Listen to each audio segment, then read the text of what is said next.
acerca de o buscando la definición de lo que es la iglesia o quién es la iglesia, quién forma parte de la iglesia. Y estamos en esa búsqueda. Y la última vez, o la última diapositiva que vimos, que es la primera de hoy,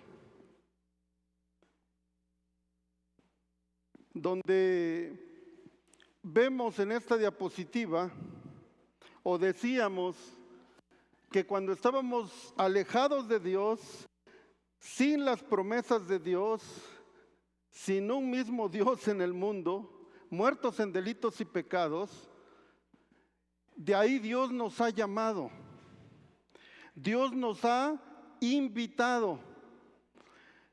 Pero según Lucas 19:10 dice que Jesús vino a buscar y a salvar lo que estaba perdido.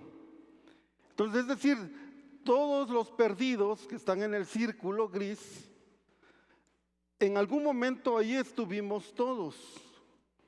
Ahora, según Lucas capítulo 15, hay dos estados o formas en las que vivíamos, y la pregunta es para ustedes hoy o para todos nosotros: ¿en qué estado estaba yo? ¿O en qué camino caminaba yo?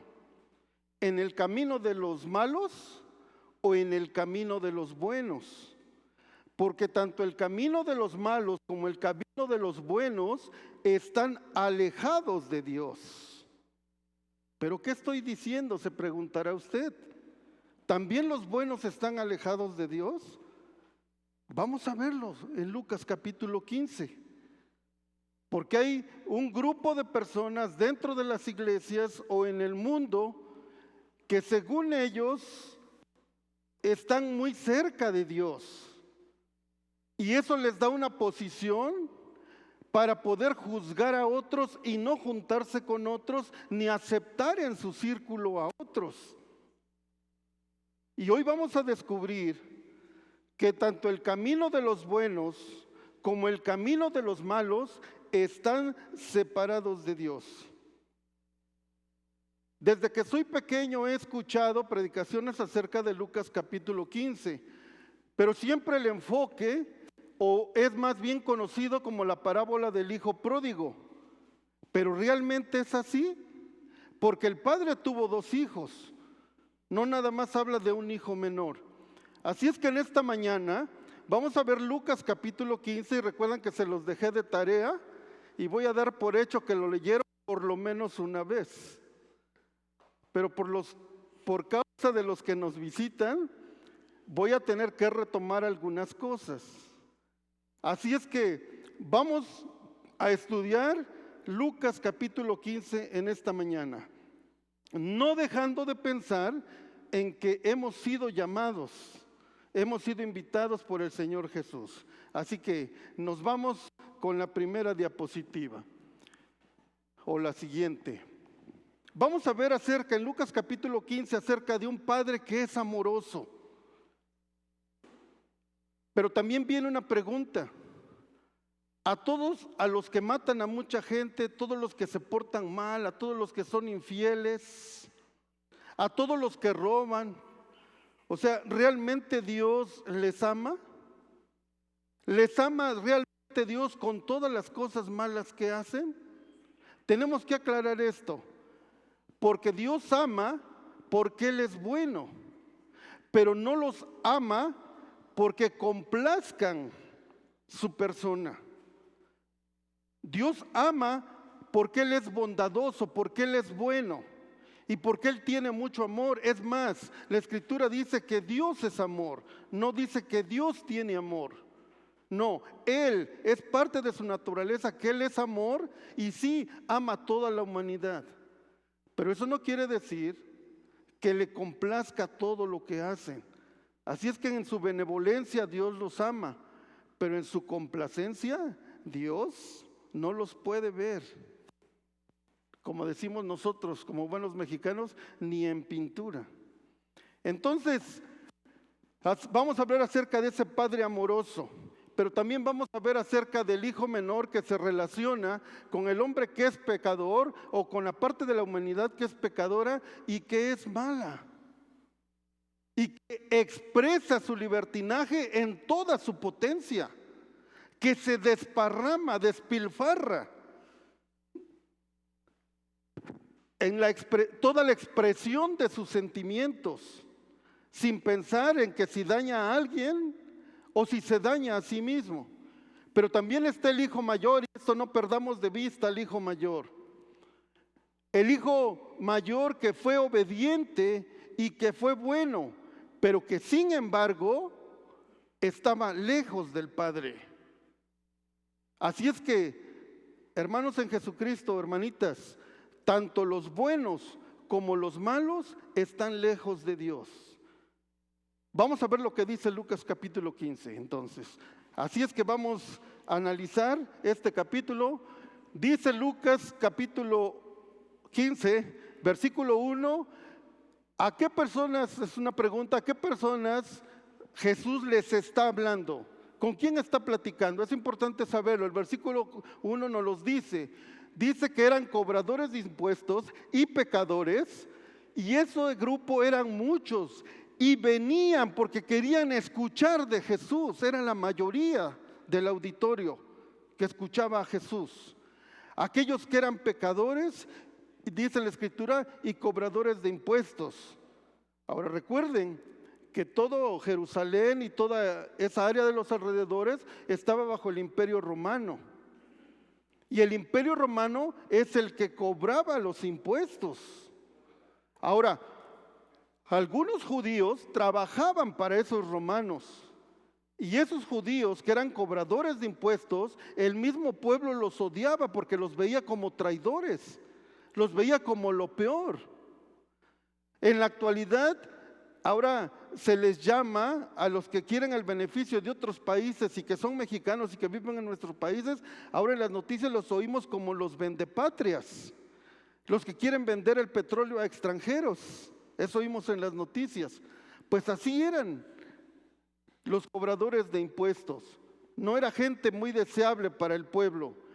Así que tanto el pueblo como los religiosos los señalaban como los innombrables, los indeseables, con los que no era aceptado ese grupo de personas. Sin embargo, ese grupo de personas y muchos pecadores, entre ellos mujeres también, son los que venían para escuchar. ¿A quién? A Jesús.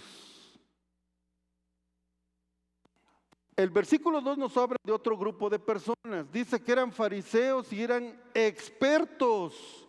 No era cualquier gente, no era cualquier feligrés que se sentaba en cualquier lugar o en cualquier asiento de la sinagoga, sino que eran de la más estricta, ¿verdad?, observancia de la ley entre los judíos, que eran los fariseos, y que eran expertos en la ley, conocedores de toda la ley, es decir, del Antiguo Testamento.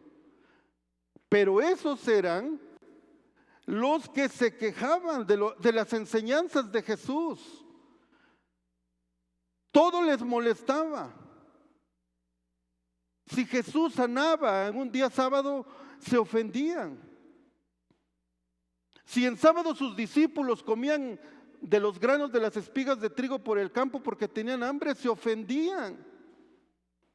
Esos conocedores, todo les ofendía. O sea, eran unos criticones también. Y este era el auditorio de nuestro Señor Jesucristo. Ahora, Lucas capítulo 15 habla acerca de 3 parábolas. Y todo tiene que ver, vamos a la siguiente, todo tiene que ver con la primera parábola, la oveja perdida, y todo tiene que ver con la búsqueda, el encuentro y la alegría que hay por haber encontrado, no solamente a la oveja perdida. No voy a detallar mucho esto, pero sí quiero dejar lo más claro posible que todo el capítulo 15 tiene que ver con esto. de que Jesús vino a buscar y a salvar lo que se había perdido, y que Dios es el que nos busca. Y lo vamos a ver también aquí en el capítulo 15. Ahora, entonces, la búsqueda, el encuentro y la alegría que produce, o la fiesta que hay por haber encontrado a una persona perdida también. Entonces, de la parábola de la oveja solo quiero mencionar esto, que cuando una oveja se pierde, que es el animalito que con más facilidad se pierde y le es muy difícil encontrar el camino para regresar al rebaño, a tal grado que el pastor tiene que ir en su búsqueda. Pero quiero que piensen esto: dejar 99 ovejas, arriesgar 99 ovejas por una. Cuando la encuentra, dice que la toma, la pone sobre sus hombros y la trae de regreso.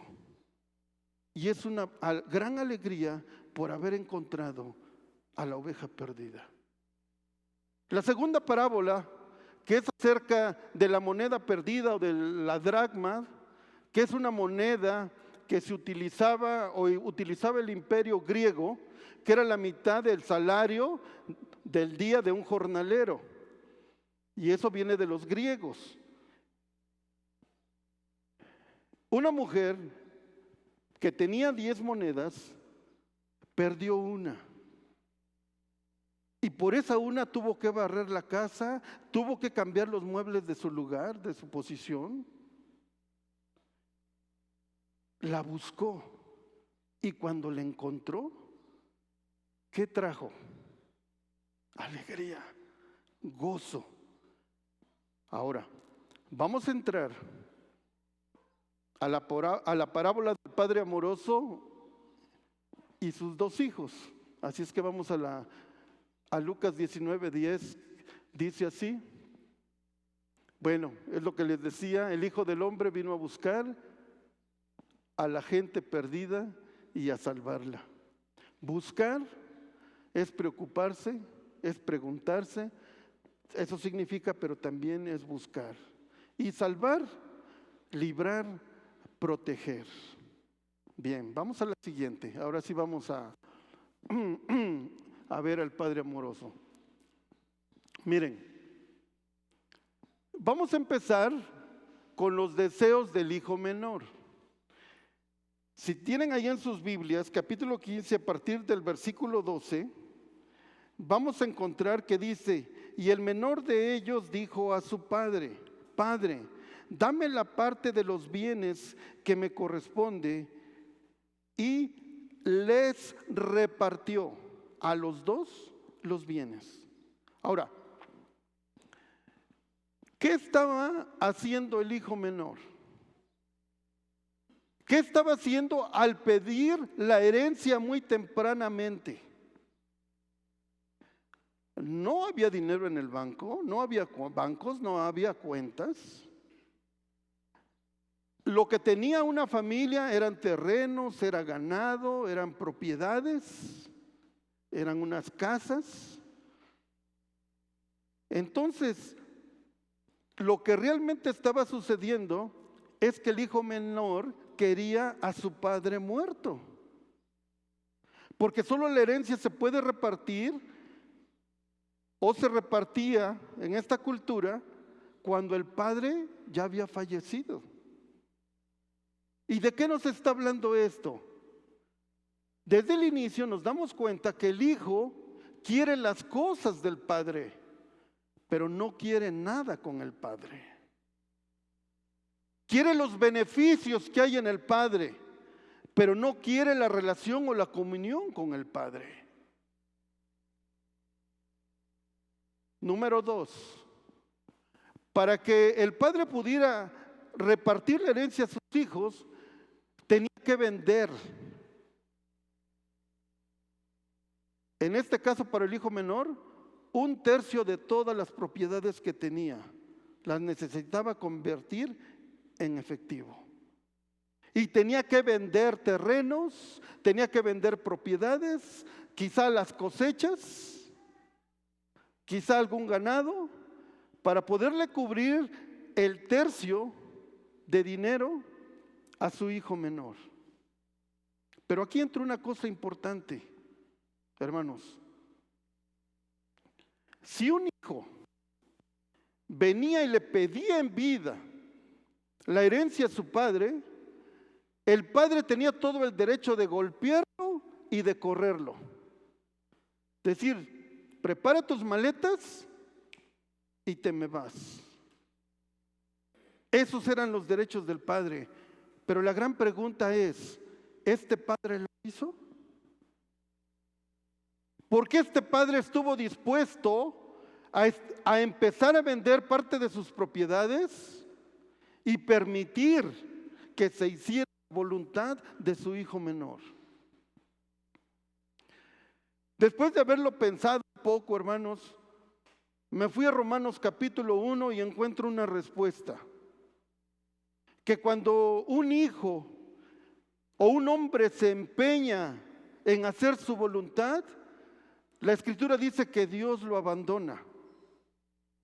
En otras palabras, dentro de su voluntad permisiva, Dios deja que haga lo que quiera, pero nunca el Padre Celestial deja de estar al control de las cosas. Los deja al abandono, porque Dios sabe, hermanos, que allá en la distancia, como le pasó a este hijo menor, había la esperanza de que un día regresara. ¿Es duro, es difícil? Los padres que se ven en esas circunstancias y que necesitan correr un hijo y que no lo hacen porque realmente lo aman, la Biblia dice que eso es mentira. Pero el padre estuvo dispuesto a vender un tercio de sus propiedades para dárselo a su hijo y que hiciera lo que bien quisiera con sus bienes. Ahora, nosotros si nos damos cuenta, después de esto, dice al final del versículo 12, y les repartió los bienes. Si tú vas al griego y buscas la palabra bienes, en el idioma original la palabra es bios. ¿Saben? Porque el padre estaba dando parte de su vida. Parte de su vida. Porque la identidad de un padre de familia o de una familia en aquel entonces se daba por las propiedades que tenía, por la familia que tenía. Y así que era una parte de la vida del padre que él estaba dando. Ahora, aquí vamos a aprender algo, hermanos. No sé si lo hayas visto así, lo has escuchado alguna vez, pero para que aprendamos. La herencia, hermanos, la herencia no nada más es un bien que se da y ya, por la cantidad de que hay y que hay que darlo. No, hermanos. Lo que la Biblia nos enseña y lo que hay aquí al ser bienes, quiere decir que se da como el sustento para la vida, porque la tierra hay que trabajarla, el ganado hay que cuidarlo y es un medio de subsistencia. Entonces la herencia que se da es para tener un medio de subsistencia. La herencia no se da para que se gaste. La herencia no se da para decir tengo. Es un medio de subsistencia. Ese es el propósito de Dios. Y es algo que no sabemos realmente, hermanos. Bien, ahora, no muchos días después, dice el versículo 13, juntándolo todo el hijo menor, ¿qué pasó? Después de haber juntado las cosas, se fue lo más lejos posible. ¿Por qué se fue a otro país? ¿Por qué se fue a otra ciudad? ¿No es que cuando fuimos adolescentes algunos deseamos estar lo más lejos posible de nuestros padres o de nuestra familia? ¿Por qué no queremos estar cerca? Porque queremos hacer lo que nosotros querramos. Queremos tomar nuestras propias decisiones, queremos nuestra independencia, queremos nuestra libertad. ¿O realmente queremos nuestro libertinaje? Por supuesto, para que podamos hacer y deshacer, para que hagamos y vivamos conforme a nuestros deseos, a nuestras pasiones, sin que nadie me esté diciendo en casa: ¿por qué llegas a esta hora? Oye, tienes que levantarte por lo menos a comidarte y a tirar la basura, más en este tiempo, ¿verdad? Tan bonito sistema que teníamos. Pero hay que levantarse muy temprano, muy noche, o estar esperando ahí el camión media hora. No me molestes. ¿Ya vas a empezar? ¿Les suena algo familiar eso? Bien, miren cómo la Escritura ya lo dice. En el mismo versículo 13 también dice que desperdició, hermanos, sus bienes viviendo libertinamente. Esas palabras yo ya los puse para explicarme. Quería su libertad, quería vivir en libertinaje. Versículo 14 dice que todo lo malgastó. Ese tercio de herencia que recibió lo malgastó y padeció hambre. Vivió una pobreza, y una pobreza extrema, a tal grado que no tenía para comer, no tenía ni para unos zapatos Coppel Canadá. Porque después dice que el padre tuvo que ponerle sandalias. Hasta sin zapatos se quedó. Pero hay algo importante que pasa en esta historia. Dice que después de haber malgastado todo y de haber padecido hambre, y que se acercó a un hombre, fíjense, como buen judío, ¿trabajo de qué consiguió? Cuidando cerdos, cuando ni jamón pueden comer. ¿Te dice algo esto? Y dice que deseando comer la comida de los cerdos. No era alimento procesado como hoy. Pero dice que aún se le negó ese tipo de alimento. Pero ¿qué pasó? Y esto es lo maravilloso de parte de Dios. Después de haber conseguido trabajo cuidando cerdos, dice después la Escritura, donde viene la reflexión de ese hijo menor, dice la palabra que volviendo en sí. Es algo que pasó internamente. Es algo que pasó en la profundidad de su ser. Volviendo en sí. ¿Qué quiere decir? Que llevaba una dirección, ¿verdad? Que tenía ciertos pensamientos, ciertos sentimientos, y volver, dice. ¿Saben que el pecado nos produce idiotez o locura? Algunos piensan que cuando Adán pecó, quedó como borracho, quedó como tonto. ¿Por qué han visto alguien bien borracho que baila en las calles, que hace cosas que su pleno juicio no nunca haría, que habla hasta por los codos y que suelta toda la sopa? ¿Por qué creen que dicen que entre una mesa se hacen los buenos negocios? ¿Y por qué se traen botellas?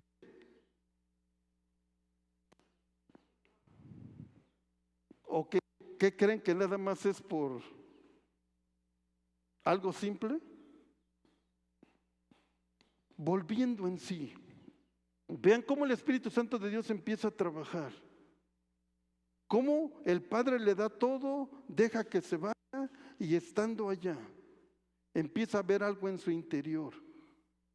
Porque, hermanos, no hay nada material sobre el mundo que pueda satisfacer la necesidad del hombre. Nada. Ya lo hemos visto. En aquellas personas que han trabajado toda su vida para comprarse un carro directo de la agencia, y hay quienes sacándolo tienen un accidente.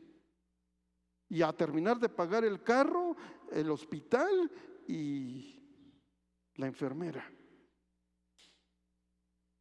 Ya sabemos que hay personas que durante toda su vida han trabajado para tener una gran casa, para tener propiedades, al final se enferman y todo lo que tienen no les alcanza, o ese dinero, para recobrar su salud. Y no solamente que venden, y no solamente pierden un dedo, un pie, una pierna, sino que pierden la vida y pierden todo. ¿Conoces historias así? No estoy hablando de películas, estoy hablando de la vida real. ¿Y qué llenó su vida? Así es que este joven menor vuelve en sí y piensa y dice: un jornalero, uno que gana 2 dracmas por día, con mi padre tiene pan y yo no tengo nada. Y algo que no escribí en esta diapositiva, pero si quieres verlo en tu Biblia, dice que tenían pan en abundancia. ¿Saben por qué? Porque ese padre amoroso no solo les daba el salario, sino que él nacía para darles un bono, y un buen bono. Porque así es de amoroso el Padre. Bien, versículo 18 dice: toma acción, porque lo que hay en el corazón, hermanos, se manifiesta en la realidad. Me levantaré e iré a mi padre y le diré: Padre, he pecado contra el cielo y contra ti. Versículo 19: ya no soy digno de ser llamado tu hijo, hazme al menos uno de tus jornaleros. Ahora, la palabra me levantaré, hermanos, viene de la palabra griega, que es la raíz de resucitar. Entonces, ¿qué pasó ahí cuando se levantó? Algo había pasado en su interior ya, hermanos, que no se entendía ni se comprendía en ese momento, como cuando tú no lo comprendiste, pero algo pasó dentro de ti. No entendiste nada, pero sabías que había pasado algo, y dijo: me levantaré e iré a mi padre. Nadie puede venir si no nace de nuevo, si no resucita. Ya hemos visto acerca del nuevo nacimiento, y esto empieza a cobrar sentido, hermanos, que es una experiencia que todos tenemos que pasar y tenemos que vivir para que podamos ser testigos de eso. O quizá se nos dificulta hablar de la salvación y del evangelio a otros, quizá porque no hemos vivido la experiencia. En otras palabras, quizá no hemos nacido de nuevo, porque necesitamos ser testigos. Y todo esto empieza a cobrar sentido, hermanos y hermanas. Iré a mi padre, y dice: le pediré perdón, reconozco que lo he ofendido, que lo he hecho pasar vergüenza, y por lo menos que me queda, sé que yo ya no puedo tener nuevamente ese lugar de hijo. Yo ya no lo puedo tener, pero por lo menos que sea yo un jornalero que pueda recibir un salario y que le pueda pagar o devolver ese tercio. ¿Creen ustedes que era una posibilidad?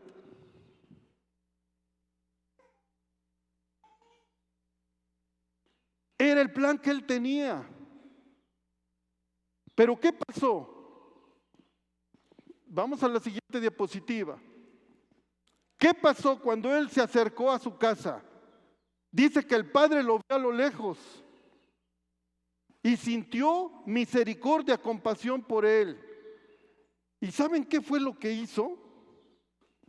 ¿Saben qué fue lo que hizo?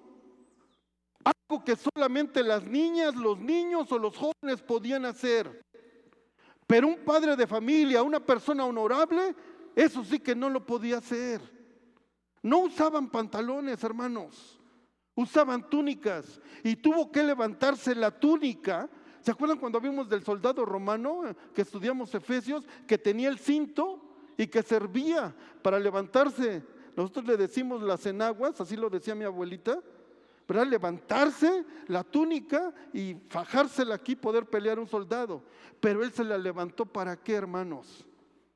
para poder ¿qué? Pero solamente corrió hacia él antes de que el hijo menor se diera cuenta. ¿Qué expuso, hermanos? Las piernas simplemente, vergüenza. Fue avergonzado y no le importó ser avergonzado, se levantó la túnica y corrió al hijo. Y cuando encontró al hijo, ¿qué pasó según la escritura, hermanos? Dice que lo abrazó y lo besó. ¿Acaso le importó el perfume que traía? ¿Acaso le importó los harapos que traía? ¿Acaso le importó el mal aliento de no comer tantos días? ¿Le importó? Dice que lo abrazó y le besó. ¿Y qué órdenes dio, hermanos? ¿Qué le dijo a sus criados? Los puso a trabajar en ese momento. ¡Ey! Empezó a gritar los criados. Maten el becerro gordo, el que fue engordado con granos para eventos especiales, muy especiales. Era un lujo comer carne en ese tiempo. Una familia no podía darse el lujo de hacer nada más una fiesta y matar el becerro más gordo. Era mucho dinero, pero él no le importó al padre.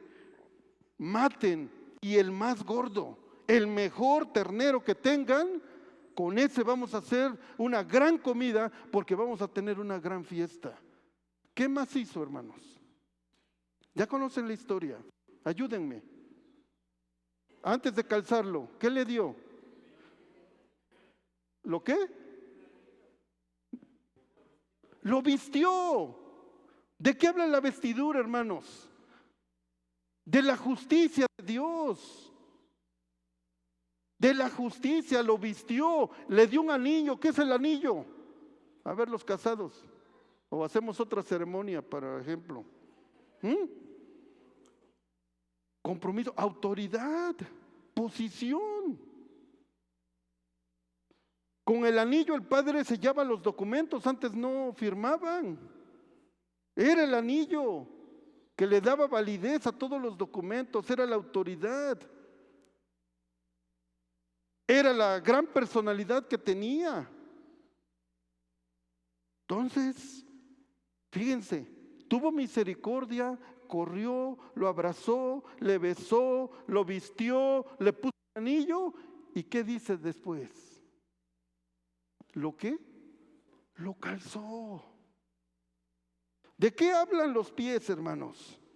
De nuestro camino, del abandono de ese camino de libertinaje.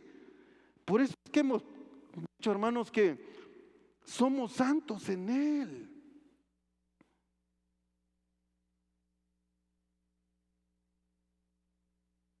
Cuando decimos es que somos pecadores, no sé de dónde lo sacamos, hermanos, de verdad.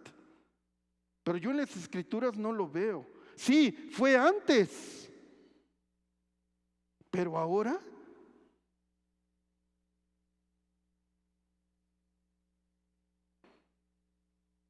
decimos, creo, déjenme aclarar esto. Decimos que somos pecadores porque practicamos el pecado. Pero de practicarlo, hacerlo, en Jesús no, hermanos. Eso es peligroso. Porque somos santos, porque somos limpios, porque somos nueva criatura. Dios no reforma vidas. Dios en Jesús hace algo totalmente nuevo. ¿Qué pasó con este hijo menor después? Vino a la gran fiesta y se hizo fiesta. ¿Qué razón le dieron los sirvientes al hijo mayor? Porque tu hermano menor ha vuelto. ¿Por qué volvió, hermanos? ¿Qué dijo el padre? Porque este estaba perdido, ha sido encontrado, estaba muerto y ahora vive.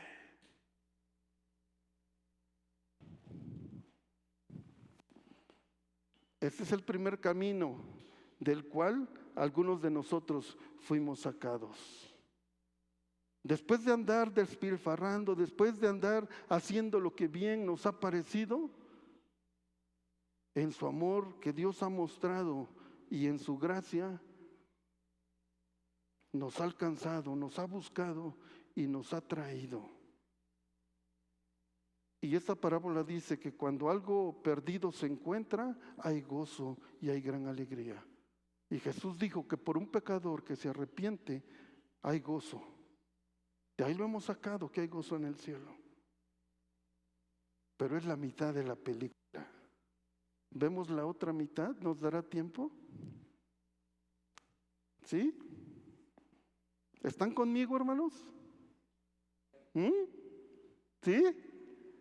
Vamos a la segunda parte.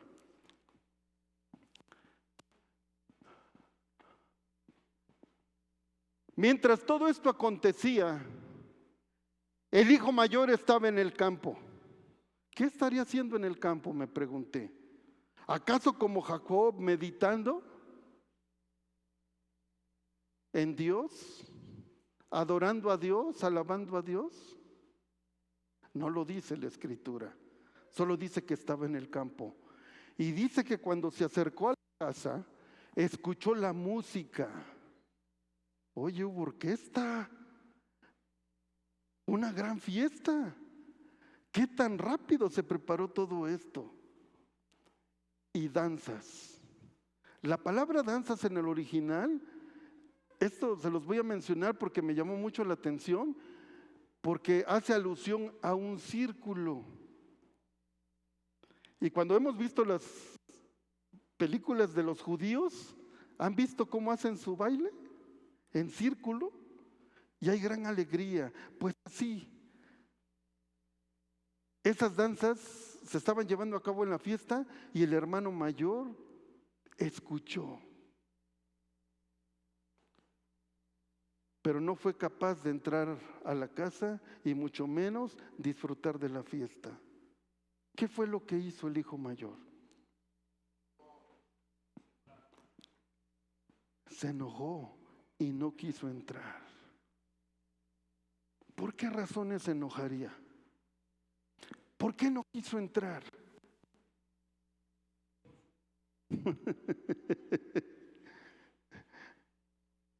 Cuidado, porque todo lo que digan puede ser usado en su contra. Vamos a analizar esta parte, hermanos. Así que como a las 3 ya nos fuimos. Vamos a analizar esta parte. La primera actitud o emoción que manifestó y que se le quedó, que pasó a ser sentimiento, fue de coraje, de enojo. ¿Qué manifestó con ese enojo, hermanos? Primero, ¿por qué no entró? Ahora, ¿fue decisión del hijo menor? ¿El hijo menor planeó todo eso? ¿Quién lo hizo? Entonces, al no querer entrar, no quería entrar a la fiesta del padre, ¿están de acuerdo? No estaba de acuerdo con las decisiones del padre.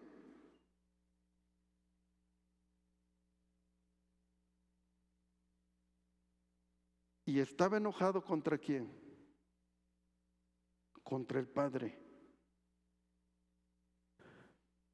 Preguntó, obtuvo la respuesta y en el versículo 28, otra vez,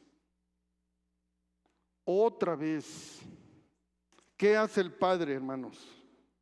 Lo mismo que hizo, véanlo, que hizo con el hijo menor. Dice el versículo a la mitad del 28, salió por tanto el padre, dejó la fiesta y vino afuera a ver al hijo mayor y le rogaba, hijo, entra a mi fiesta. Hijo, sé feliz conmigo. Quiero disfrutar mi felicidad contigo, hijo. Porque tu hermano muerto era y ha resucitado. ¿Lo convenció?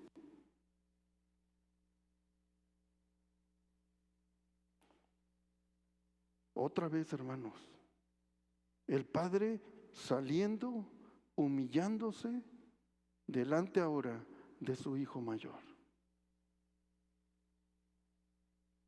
Y miren lo que empieza a decir en el versículo 29. Mas él, respondiendo, dijo al padre: he aquí, Padre, tantos años te he servido, 30 años asistiendo los domingos, todos los días leyendo 3 capítulos de la Biblia. Cada domingo de 11:30 a 12:30, escuchando tu palabra de la cual no aprendo nada. No dijo así, ¿verdad? ¿Cuántas ofrendas he dado en todos estos años? ¿Cuántos diezmos? ¿Lo ven? Mira todo lo que he dado, todo lo que he hecho, a todo lo que me he expuesto. Y sabes una cosa, siempre he cumplido, nunca te he desobedecido. Jamás, dice, te he desobedecido. Y sabes una cosa, Padre, nunca me has dado un cabrito siquiera para disfrutarlo con mis amigos. En cambio, tu hijo, no dijo mi hermano, tu hijo, para él has matado el becerro más gordo. Papás, ¿han escuchado algo similar?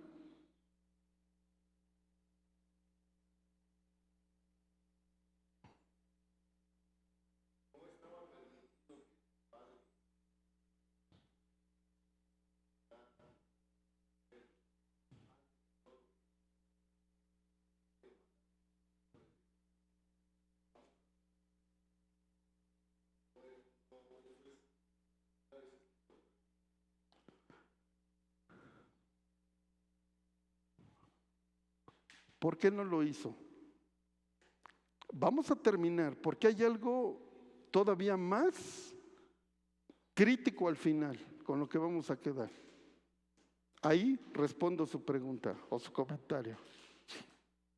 Déjeme terminar, porque vamos a ver cómo termina. Y es justo lo que usted está diciendo. Así termina la parábola. No hay conclusión.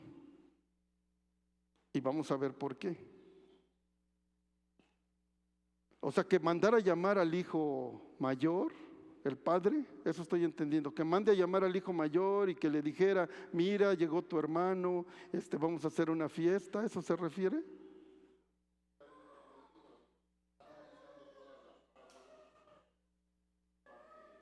Ok. Bueno, vamos a ver de quién es la autoridad, de quién es la soberanía.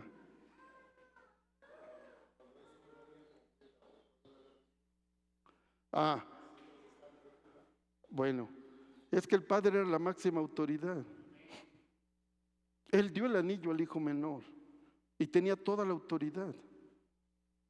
El hijo menor, me voy a adelantar un poquito. Cuando el padre, ¿qué dice la respuesta? Aquí está. Versículo 30. Pero cuando vino tu hijo, que ha consumido tus bienes con rameras, has hecho matar el becerro más gordo, el 31. Él entonces le dijo: hijo,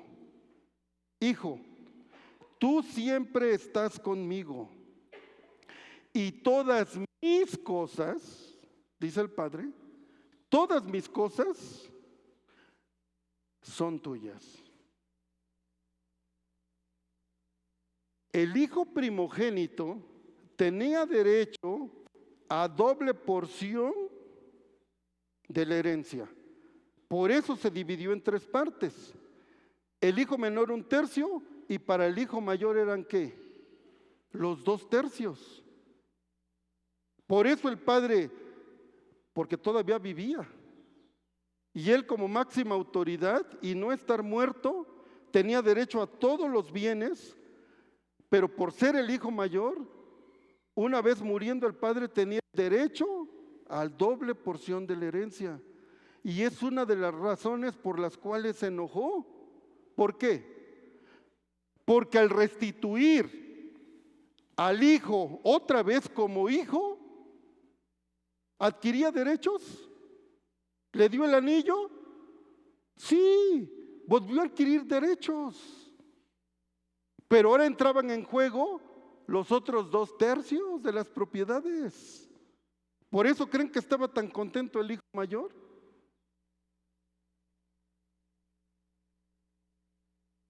Tenía que compartir con su hermano ahora de lo que le pertenecía a él, pero por voluntad ¿de quién? Del padre. Del padre. ¿Qué derecho tenían los hijos sobre el padre? Ninguno. ¿Recuerdan cuando la Escritura dice que si Dios le ha pedido consejo a alguien para hacer las cosas? ¿O necesita del consejo de otros? ¿Por qué?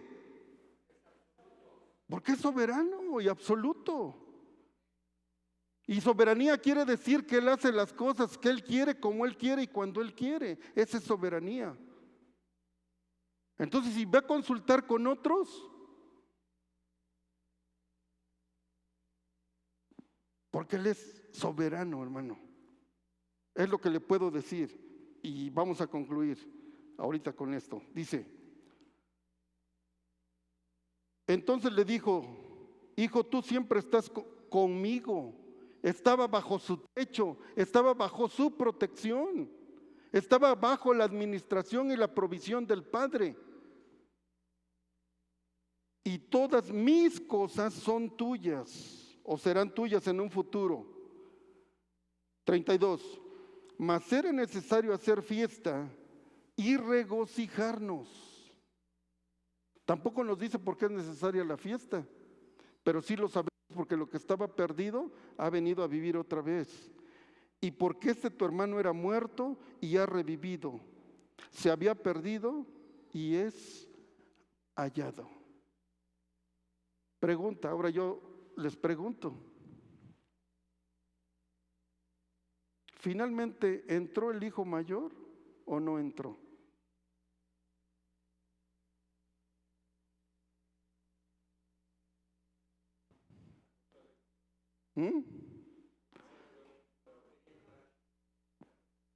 No, aquí no lo dice. Nosotros podemos deducir. Ahora, no se olviden del versículo 2. ¿A quién estaba siendo dirigida estas parábolas? ¿A los cobradores de impuestos? ¿A los pecadores? ¿O a los del versículo 2? A los del versículo 2, porque ellos eran los que murmuraban diciendo, a los pecadores recibe y con ellos come. ¿Por qué? Porque como conocedores de la ley, hermanos, bueno, ¿quiénes eran los samaritanos? ¿Por qué no los aceptaban? Porque los samaritanos eran judíos que se casaron con mujeres o con hombres que no eran judíos. Y acuérdense que para un judío un samaritano era perro. Como en la actualidad, hermano, no solamente algún tipo de judaísmo, sino algunas religiones aceptan a otros. ¿Por qué? Por su ética moral. Acuérdense, eran conocedores de la ley. Y como conocedores de la ley, para empezar, ¿por qué no aceptaron a Jesús?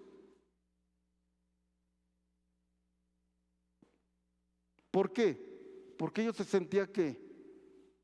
Hijos mayores, limpios, siempre habían obedecido a la ley. Por eso, hermanos, no solamente la gente que peca, que ha manifestado aborrecer a Dios, que ha hecho de lo peor, hermano, no solamente ese está lejos de Dios, sino aquel que cree que ha obedecido a Dios, que le ha cumplido. Aún esos, hermanos, están fuera de la relación de la comunión con Dios. ¿Por qué? Porque se piensa que por el servicio, que porque lo que hacemos, tenemos derecho, nos hemos ganado el cielo. Pero el cielo no se gana. Dios lo da. Es por gracia. Por eso Él está aclarando que Él busca y trae a lo que estaba perdido. Miren, déjenme analizar mis pensamientos, ordenar mi pensamiento.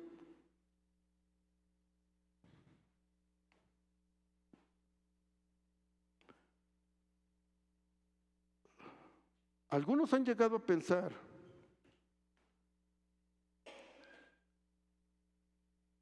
yo soy cristiano,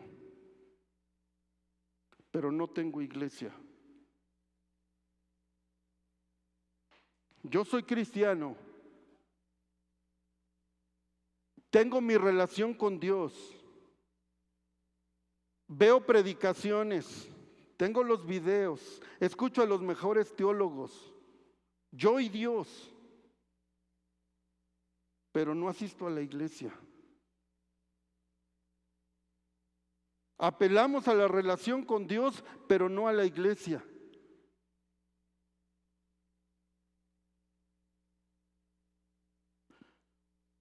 Soy cristiano, pero no religioso. Yo tengo una relación con Dios, no tengo una religión. Y eso yo me lo tragué, hermanos. Me lo tragué por muchos años. Pero es una verdad a medias. Viendo las escrituras no es así, hermanos, ya a profundidad. Nos hemos ido por lo liviano. Porque tanto el hijo menor como el mayor buscaban los beneficios del padre, pero no la relación con el padre. Vamos a la última diapositiva, con esto voy cerrando y vamos a la siguiente, la última. Esta. Tanto el hijo menor como el hijo mayor, o tanto los malos como los buenos, están separados de Dios. Porque la puerta es a través de Cristo. No a través del buen comportamiento, no a través de las buenas obras, no porque cumplamos o no cumplamos, sino por Jesús, por gracia. Por gracia, hermanos. La salvación no se gana. No se gana. Yo no puedo hacer buenas obras sin ser salvo. Es decir,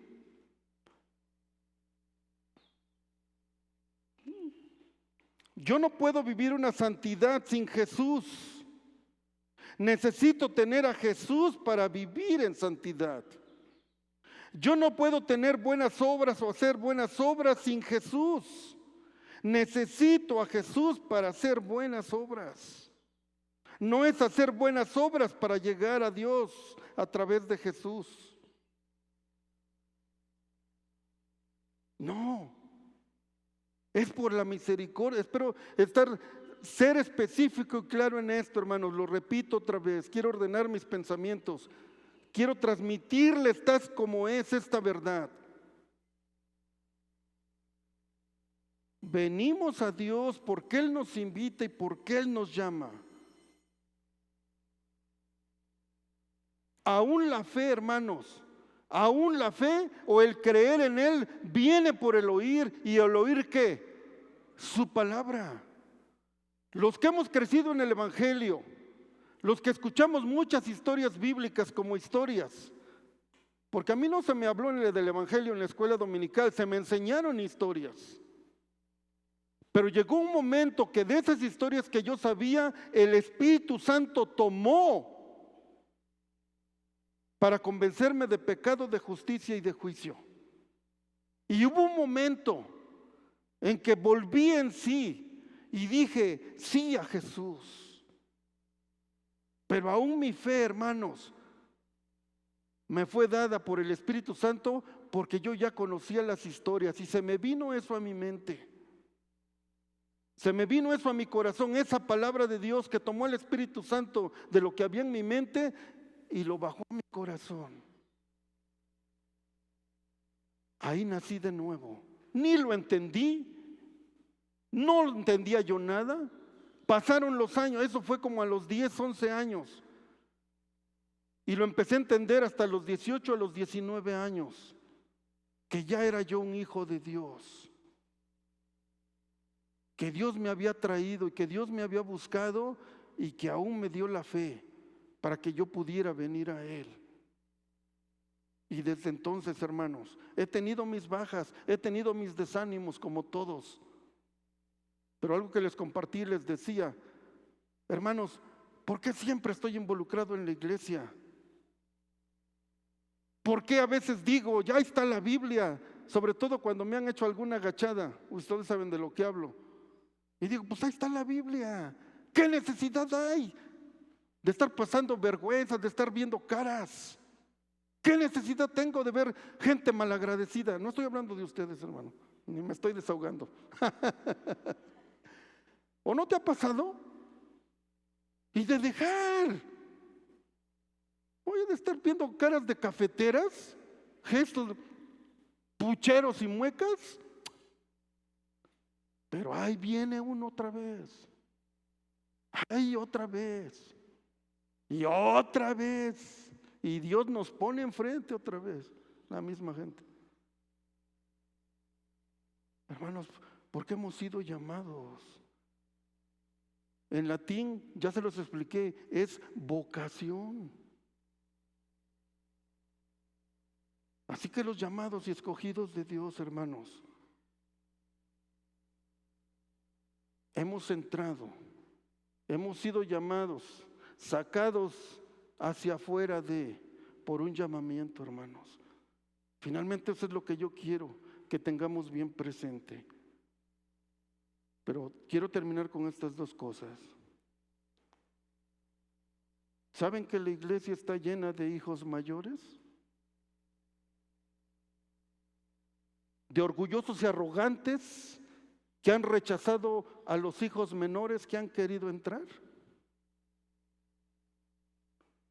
¿Saben que el orgullo religioso, el que sentimos que nosotros sí podemos, el que sentimos que nosotros estamos más cerca de Dios que otros? Igual, hermanos, que este hijo mayor. Porque hoy en día las iglesias están cada vez más vacías, hermanos. Porque se han llenado de hijos mayores, orgullosos, arrogantes.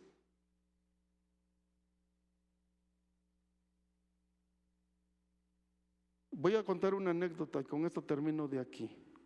No sé si les tocó a alguno de ustedes. Un día llegó y entró aquí una mujer que sabíamos que había sido prostituta. Y llegó con unos pantalones apretados y unas zapatillotas.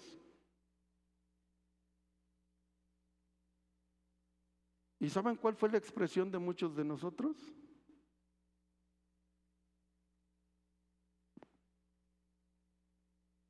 Aquí. Imagínense. Una María Magdalena bien conocida. Después supimos que algunos de los que estaban aquí la habían conocido en los bares.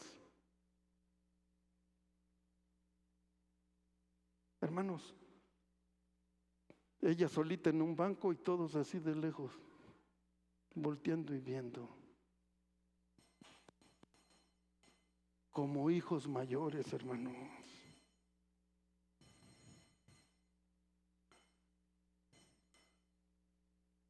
Para llegar a la cruz, un día leí un libro, y decía esto: para llegar a la cruz, hermanos, hay que llegar por un portillo.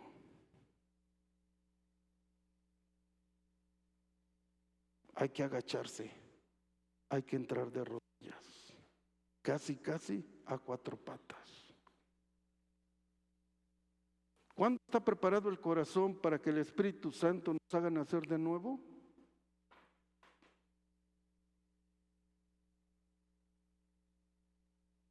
No nos aprovechamos de las enfermedades ni de la pandemia, ni que si hay guerra y que por emoción vamos y les damos ni cuando una persona está enferma que está a punto de morir. No, hermanos, no.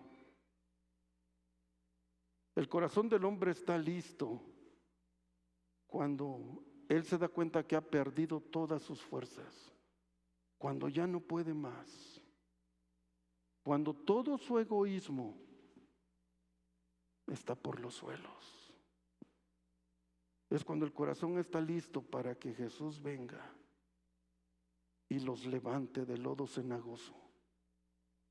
El hijo mayor necesitaba reconocer su orgullo, necesitaba reconocer su arrogancia, que quería las cosas del Padre, pero no le interesaban las decisiones ni la voluntad del Padre, porque no estaba de acuerdo con sus decisiones. No estuvo dispuesto a respetarlas y a decir: Padre, lo que tú digas, todo lo que tú decidas está bien. Eso es sumisión, hermanos. Y cuando el corazón del hombre está en esa sumisión, en esa dependencia de que hay algo más grande que él mismo, es cuando Dios obra en el corazón del hombre. Pero mientras haya orgullo, mientras haya arrogancia, mientras yo crea que yo puedo y que no necesito a Dios, Dios está al margen. Termino. Hemos sido llamados, no somos los mejores, hermanos, pero lo vil, acuérdese, lo vil del mundo, lo menospreciado, ha escogido Dios. ¿Por qué? Para avergonzar a lo fuerte a todos esos hijos mayores. ¿De dónde fuimos sacados nosotros? ¿Qué era usted? ¿Un hijo menor o un hijo mayor? Entonces, tanto para el hijo mayor como para el hijo menor, no solo había, sino que hay esperanza. Dios, te damos gracias por tu palabra. Te damos gracias, Señor, porque